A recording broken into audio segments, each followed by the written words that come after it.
Nicole was in kindergarten the year she became ill. Prior to her illness, she was a very happy, healthy 5-year-old.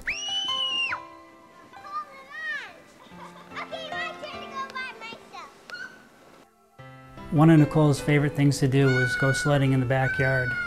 Little did we know that in 2 months our lives would be turned upside down and we'd have many challenges ahead of us. During the second half of kindergarten, Nicole was sent home with a slight temperature. She wasn't feeling quite right, so we went to our pediatrician the very next day. He had indicated to us that it was the height of flu season and there was a chance the fever could last a few days. Through the weekend, she wasn't feeling quite right, but she only had a low-grade temperature. Towards the end of the weekend, she started to display flu-like stomach symptoms. We knew she wasn't quite right, so we had called the on-call doctor. He suggested we take her to the Connecticut Children's Medical Center. We arrived in the emergency room around 3 a.m. We never dreamed we were going to get admitted. We truly thought Nicole just had a bad flu. When Nikki came to the hospital, she had signs and symptoms of shock. She was having some shallow breathing and poor blood pressure and just really looked very poor. It was around 6 a.m. that things started to turn real bad. Before we knew it, she was being rushed to a room.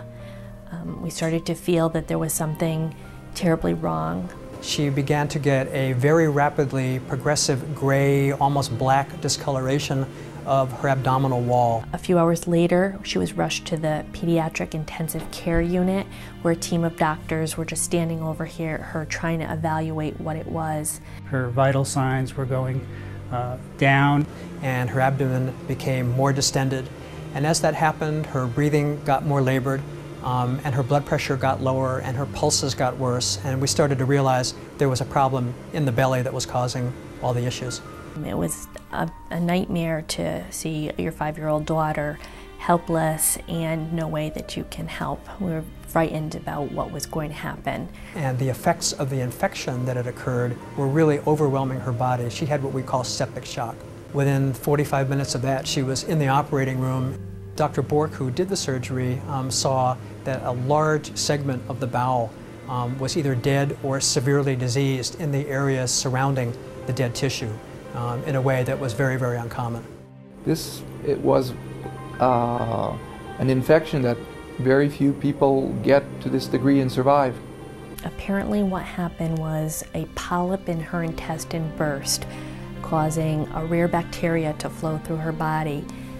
They described it as pouring gasoline on her stomach and dropping a match, and it just did a lot of internal damage in a very short period of time. We told her parents that her condition was extremely critical and that her chances were very slim, almost close to nil. They compared it to a 1 in a million situation, so we were going to have to take a day at a time to see how she was doing. It was the worst nightmare for a parent. It was a frightening time, and we just prayed to God that actually things were going to turn out okay. Nikki required not only one operation, but within the first month she was here required 22 operations.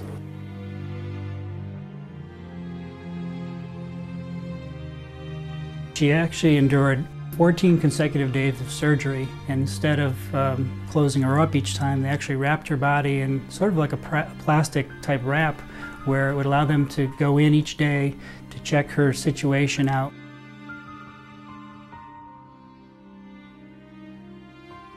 When the infection was under control, then we could think and consider maybe repairing and reconstructing all the damage that this infection had done. She lost a kidney, she lost 2/3 of her diaphragm, she lost lower back muscle, upper leg muscle. It just did a very lot of damage.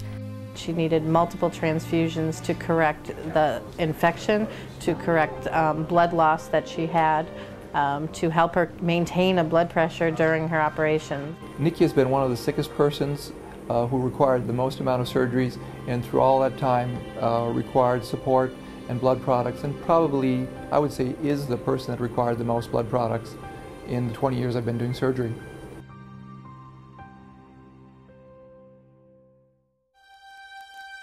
After Nicole had finished her surgery, she was under a lot of medication and she was almost in a self-induced coma. It was very hard not being able to talk to your daughter or communicate. When they started to wean her off the medication, Nicole couldn't speak, so she had to point to pictures to try to communicate her needs. After days of physical therapy, Nicole finally began waking up the muscles in her mouth and was able to start communicating. I'll always remember the day she was practicing to say hello to her dad, and she practiced all day long, and he had come in after work and walked in and she said, "Hi, Dad," and I don't think that there was a dry eye in the unit, but it was a wonderful day. She had to relearn to talk, to walk, to breathe on her own, to eat food again. She went from a totally dependent patient to a functioning child out on her own. Nikki holds a special place in my heart.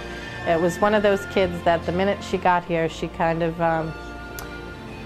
let you know that she was the boss and that she was tough and you had to do what she said. And that fighting spirit lasted till the day she walked out of this hospital.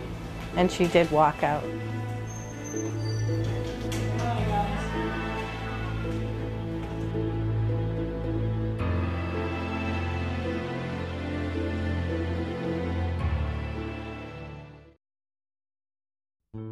A case like Nikki's, I've referred to as a resurrection, and it sounds like it's being very saccharine and overly dramatic, but it's very true. This was a girl that we didn't know we could count on to live past the first day or two that we saw her. And we did get through those days. Those were the toughest, but there were many, many long days of recovery as well and rehabilitation that she had to make it through. And to see her now riding a bicycle and being the wise guy that she always was, I mean, it really is impressive for us to be able to see her parents come back and her come back and tell us this is the way she used to be. Everyone makes a difference. If it wasn't for the donors who just gave that 1 pint of blood, there might not have been enough supply when Nicole really needed it. The role that blood played in her treatment was absolutely life-saving. There is no way in the world that this little girl could have made it through the first operation or two, much less all the other surgeries and all the other rehabilitation times, without the ability to have the appropriate amount of red blood cells and other transfusion products. There's no way she would have survived without them. If you ask me, the people who donate the blood that we've talked about are the unsung heroes in this particular case and in many other cases. You don't know who they are. We don't get their names. We don't get to find out how many pints or gallons they all donated. But without them, little girls like Nikki don't survive. Without them, little babies can't go through the heart surgery that they need to do in order to survive. From all aspects of this kind of case, they are the people who made it possible for her to be here today and to be celebrating as we are. I like apples. I like pears. I like tigers. I like bears. I like to slide. I like to swim. We don't agree on anything.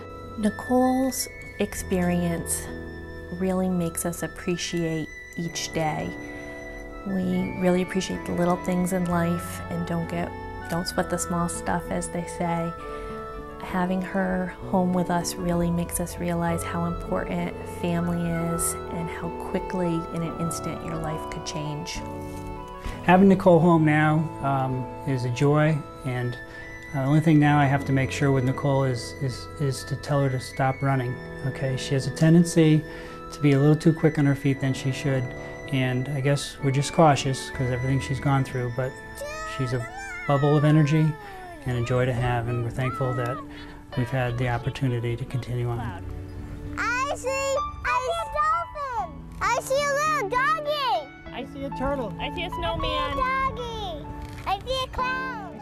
We will eternally be grateful to everyone who donated and gave a small part of themselves to help our family be reunited again. And thank you from the bottom of our hearts.